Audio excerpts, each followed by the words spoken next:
Jenny here, Home Educating Mum to 6, and welcome to my channel. Yes, you can home educate. In this video, I'm going to be talking to you about secondary education. It's kind of a big subject. Anyone that is embarking on home educating a teen will be feeling a bit daunted. I know that when I started with my eldest, he was at the beginning of his secondary education and I was terrified. It had been quite a while since I'd done any trigonometry. It had been quite a while since I'd written an essay, and I was pretty scared, very daunted, quite overwhelmed, wasn't sure where to start. I wanted to make sure that he had all the opportunities available to him that children have when they go to school. I didn't want him to miss out on those because he was home educated. We all agreed that GCSEs was the way that we wanted to do it. I had grown up in Australia, and the system of exams there in secondary education was very different to the GCSE system, and I had gone through school anyway. I hadn't been home educated, so I had no idea. I was really starting from a complete position of ignorance. But the good thing to know is if I could do it, anyone can. My eldest has just finished all his GCSEs this year, so he's achieved that through home education, and we're really pleased with that. My second son did a GCSE in year 9. He did 3 more this year and will be completing 4 more next year, along with a couple of equivalent Trinity qualifications as well. And my daughter is also going to be starting this autumn with her first GCSE in English. So as I said, if I can do it, anyone can. We're going to break this down into simple questions that parents ask when they first get started, and we are just going to go through them and simplify things, and we'll realise together that it is quite doable. I'm going to try to keep things general, however, because as we know, the beauty of home education is that it's not a one-size-fits-all. So families can tailor the education of their children to the needs of their children and their family situation. Finally, I will share with you the places that you can find out more information, where you can research yourself and find out everything that you need in order to get started home educating your teen at home and going the GCSE route, if that is what you want to do. So let's start with the first question. Why take GCSEs? First of all, they are widely recognised in the UK, and they open doors to further education like A-levels or vocational courses, also apprenticeships, apprenticeship degrees, and then later on, if a child so wants, university will not only look at A-levels, but they will also like to see GCSEs. Vocational courses at college will want to see as a minimum maths and English. My son is particularly interested in doing a degree apprenticeship when the time comes, and he's already looking into these things, and so they are not only looking for A-levels, many of them will want to see 5 GCSEs at a grade C or 4 and above. GCSEs give your child an opportunity to challenge themselves. They may want to measure their progress, and it could give them a great sense of achievement and confidence to achieve these GCSEs. So GCSEs can give you increased opportunities. Many institutions and employers will require GCSEs as a minimum for certain roles or courses, and GCSEs can make it easier for your child to compete. While they offer many advantages, they are not the sole measure of ability and success. Home educated students also have the flexibility and the ability to explore alternative paths to further education or to their desired careers in the future. So that leads me to my second question that people ask: what are the alternatives to GCSEs? Just like education within the school system is not compulsory in the UK, neither are GCSEs. Some home educating families decide to home educate up to the age of 16, allowing their child the benefits and advantages of learning in the home education environment. And then at age 16, they may enter a college and do a vocational course. And at that point, if they don't have GCSEs, then they can do maths and English alongside that course, and that is a compulsory requirement by the government. Also, another thing that some home educating families do is that they won't do GCSEs at all, but they will sit American SATs at the end of their secondary school education. So they may be following an American curriculum, of which there are many, and many home educating families do that. And that goes right up to the age of 18. And then they will sit something called SATs, which can be sat at various centres in the UK, and they will use that to apply to university. Finally, there are other alternative courses that can be accepted as GCSE equivalents, but it is really important that you check and research your local colleges or the institutions where they hope to study their further education and find out whether they will accept these alternatives. Some of them might include things like Trinity Art Awards, Trinity Music examinations, also Duke of Edinburgh Awards. There are various online courses. There are many online courses you can sit. Some young people will complete BTEC qualifications through cadets, and there are many other ways that your child can get qualifications if they don't want to go through the GCSE route. But obviously, depending on what their goals are, what they want to do in the future, it's really important to look at those further education institutions that they may be interested in getting into, or future employers who they wish to be working for, and see whether these alternatives will be accepted. So the third question is, how does a home educated child take GCSEs? Well, they take them as external students at exam centres throughout the country. This can be at various dedicated centres. So one organisation or company is called Tutors and Exams, and there are several of them dotted throughout the UK. Also, there are many private schools that are quite happy to have external students take GCSEs with them for a fee. So that's what my son has done. That's what my sons have done over the last couple of years. We're really lucky to have a college not too far from us, and the lady that I deal with at the college is really helpful. She's been hosting external candidates for many years, and it's been really easy. She's made it really easy for us. So that's pretty straightforward. That's how home educated children sit their GCSEs. So the fourth question is, what are the pros and cons of sitting GCSEs as home educated students?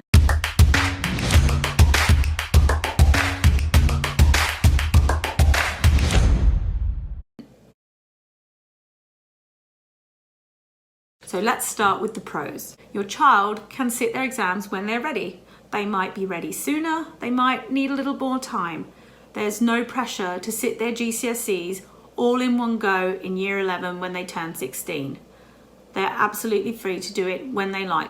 Many home educating families have their children sit their GCSEs over various years. They will spread the GCSEs over various years, and that's what we've been doing, and that's worked really well for us. It reduces the pressure on the children, it reduces the pressure on the family, and it spreads the cost. The other thing is that home educated children often don't sit as many GCSEs as school students. So often students within the school system will sit around 10 GCSEs. Many home educated students will sit 5 because that's what's required at university. That's what they'll look at, minimum 5. Although, of course, you can do more should you want to do more. And that's, again, something for you and your child to decide whether they want to do 5 or more. But many home educated students do 5 GCSEs. They're able to sit them at a time when they're ready to, in stages. They're able to spread them out over several years, and then they can go on to A levels. That's sufficient to go on to A levels and university should they want to, or it's sufficient to get into the whatever course, vocational course they're wishing to enter. So it's not necessary to cram 10 subjects in like in a school system. You can sit 5 or 6, or you might even just sit maths and English. If they know what course they want to get into and it only requires maths and English, that's fine as well. It's flexible. The fact that they can sit less GCSEs and they're not forced to sit so many all in one go means that they can carry on enjoying the benefits of home educating, in that there's not that intense pressure to just study for exams the entire time. They can spend time on their individual interests, whatever subjects they like, whatever interests they have, without that intense pressure of studying for all their exams over 2 years and then sitting them all in year 11. Another advantage of sitting GCSEs as home educated student is that you may be able to choose subjects that would not be on offer at your local school or whatever school that they would attend. Many schools will offer just a set of subjects, but maybe not all of the subjects. There are many GCSEs that you can sit, including things like astronomy, classics, film studies. They may not all be offered at every school anyway, so there's that flexibility that they may be able to study the things that really interest them. And of course, if you're studying something that interests you, you're much likely to do better and be happier doing it, and lead to more opportunities in the future for them. So on to the cons. The first one is the cost. So you are responsible for paying for every GCSE, and that can cost anything from £130 per exam up to £150, £180 per exam, depending on where you're sitting it. So again, that is worth looking into early on, seeing what exam centres are available in your area, and then finding out what they cost, and then you can again decide how you're going to spread that cost and plan for it in advance. Also, there are some GCSEs that require externally marked coursework, so obviously those ones are not available to home educated students. However, there are many alternatives. So for instance, some exam boards who offer science, various science GCSEs, will require coursework that's externally assessed, for instance biology or chemistry.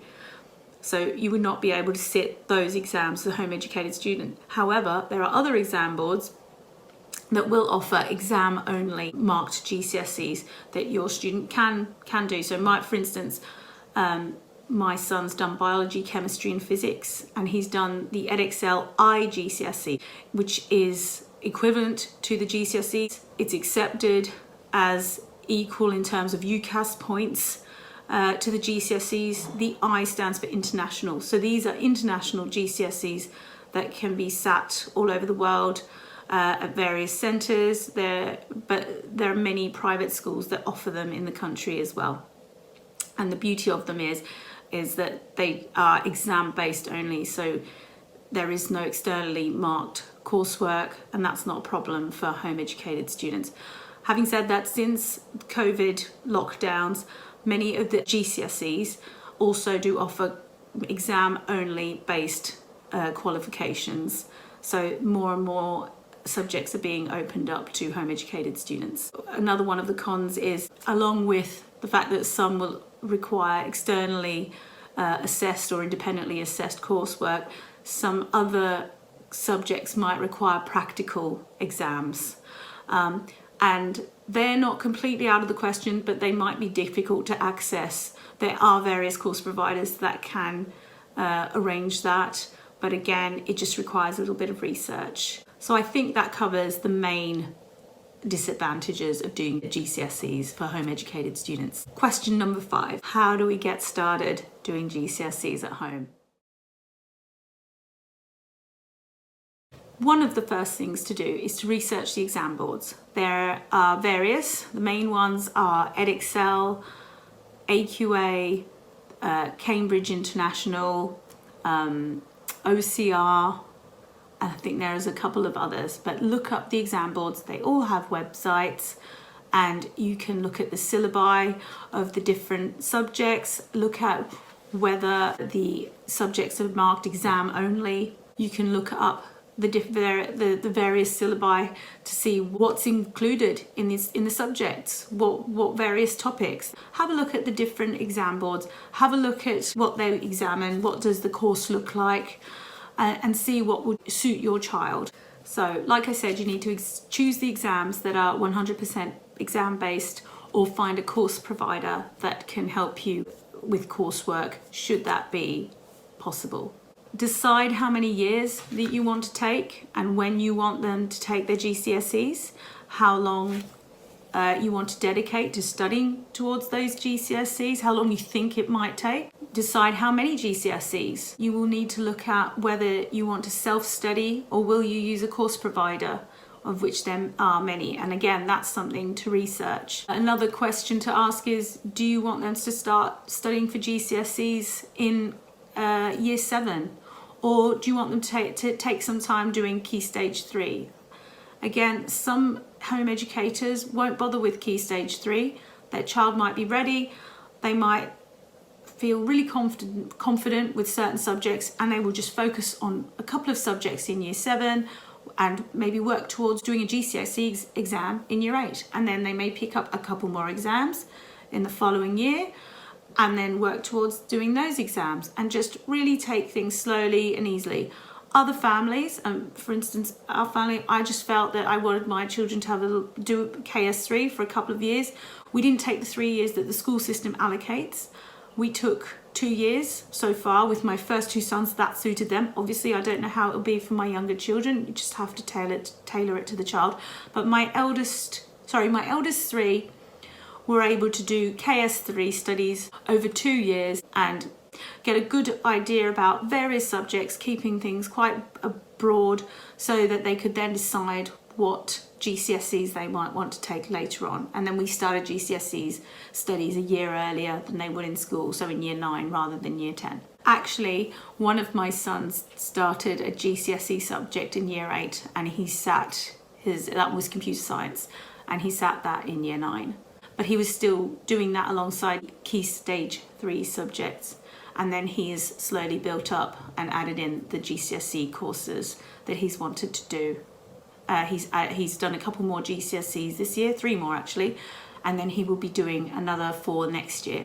One important thing I forgot to say was that it's really important to find your local exam centres early on when you're still deciding what GCSEs to take. Not all exam centres test for all exam boards. So before your child and you set your hearts on a specific course, a specific GCSE, you need to find out whether your local exam centres will be able to hold those examinations for your child. All of those points that I've just brought up, I know leads on to other questions. Which GCSEs and how many GCSEs does my child need to take? So again, it all depends on your child. Do they know what they want to do in the future? Have they got an idea? What are they good at? What do they like? What are their interests? Do they like English, for instance? I've got a daughter that absolutely is obsessed with English and wants to write. She's already writing. She's decided she's going to write a novel. And so she loves English and she has strength in English. So she's definitely going to be doing English language alongside English literature. Are they interested in any vocational courses? What do those courses require in order to be accepted onto the course? Are they interested in doing something that requires university in the long term? What GCSEs and what A-levels do those institutions require to be accepted onto the courses that your child might be interested in? For instance, if they're thinking of engineering, well then they need to be looking into STEM subjects, sciences, maths. Like I said before, vocational courses will be looking for a minimum of maths and English language, but they may be able to enter into a college course and then do maths and English alongside their course.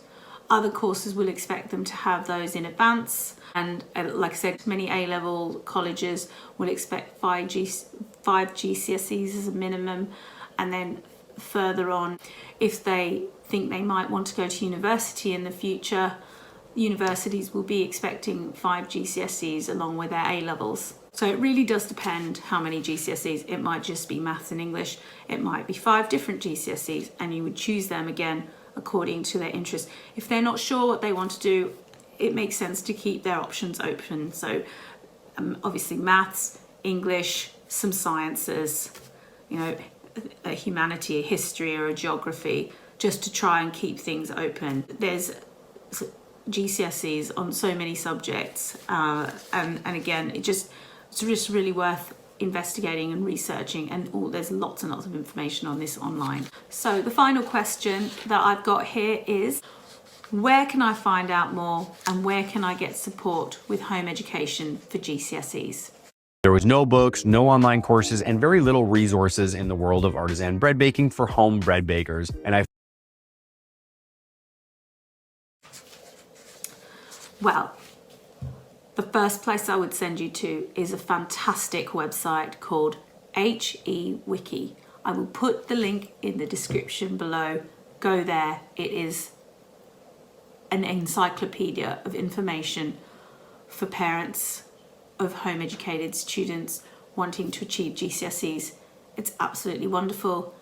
It's got everything to do with how to get started, what subjects they can take, course providers, should they want to go that way, how to go about self-studying.